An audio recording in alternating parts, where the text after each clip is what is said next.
안녕하세요 여러분, 장성욱 전사입니다. 오늘 함께 보실 말씀은요, 신명기 7장 12절부터 16절까지 말씀입니다. 너희가 이 모든 법도를 듣고 지켜 행하면 네 하나님 여호와께서 내 조상들에게 맹세하신 언약을 지켜 내게 인애를 베푸실 것이라.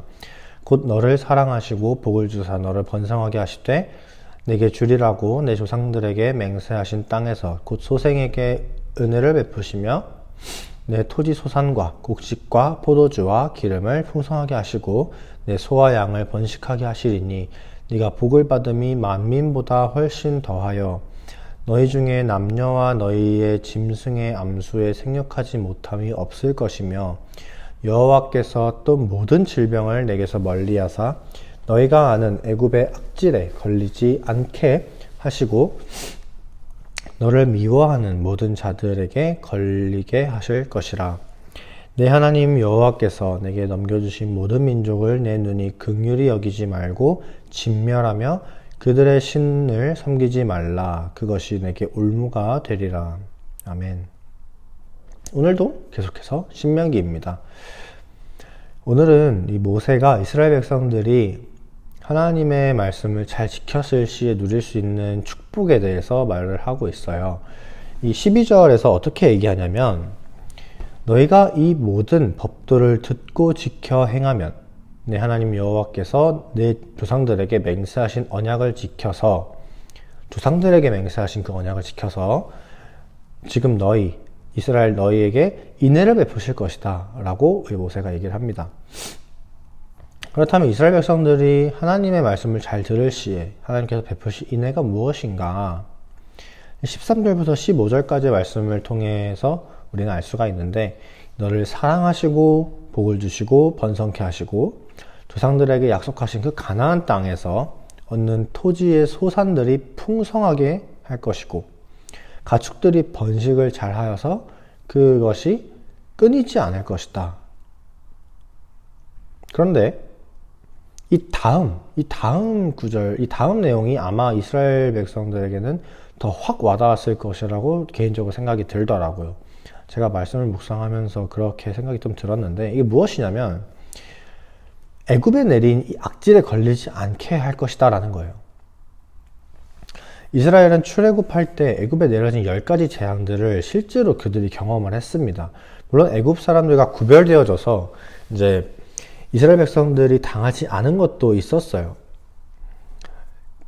오직 애굽 사람들만 당했던 재앙들이 있긴 했는데 그 중에서 이제 6번째 재앙이 피부에 악성 종기가 나는 병이었습니다. 이스라엘 백성들은 애굽 사람들이 악성 종기에 걸리면 그런 괴로워하는 모습들을 이들이 직접 봤겠죠. 그런데 그 재앙에 처하지 않을 것이라고 하나님이 이스라엘 백성들한테 얘기를 하고 있는 거예요. 아마 이 점이 이들에게 하나님의 말씀을 잘 지켜 행해야 하고자 하는 마음이 더 들게 하지 않았을까라는 생각이 저는 들더라고요. 왜냐하면 자기들이 그런 끔찍한 모습들을 그 애굽 사람들이 피부병 때문에 피 흘리고 그런 끔찍한 모습들을 자기들이 직접 봤으니까요. 그런 꼴을 당하고 싶지 않아서라도 하나님의 말씀을 잘 듣고자 했을 것 같습니다.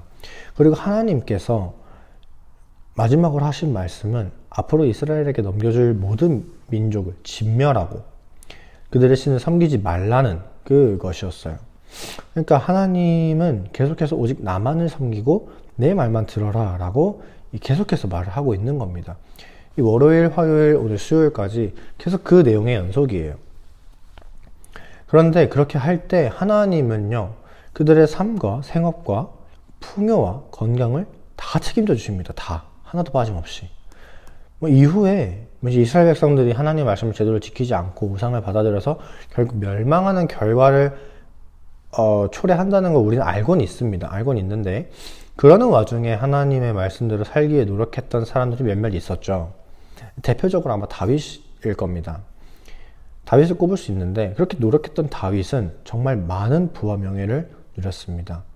이렇게 볼 때 하나님이 하신 그 말씀은 거짓이 하나도 없다는 것을 우리가 알 수 있어요. 하나님의 신실하심이죠. 우리도 살면서 하나님의 말씀보다도 다른 것들에 더 눈이 갈 때가 많습니다.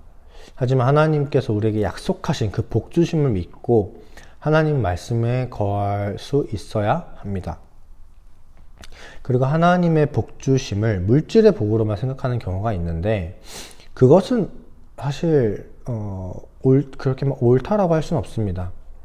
우리가 현생을 살아갈 때 물질이 필요하기 때문에 이제 하나님이 물질로 복을 주시는 경우가 많기는 하지만, 그렇다고 하나님의 복 주심 이꼴 언제나 물질의 복이다라고 생각하는 것은 옳지 않습니다.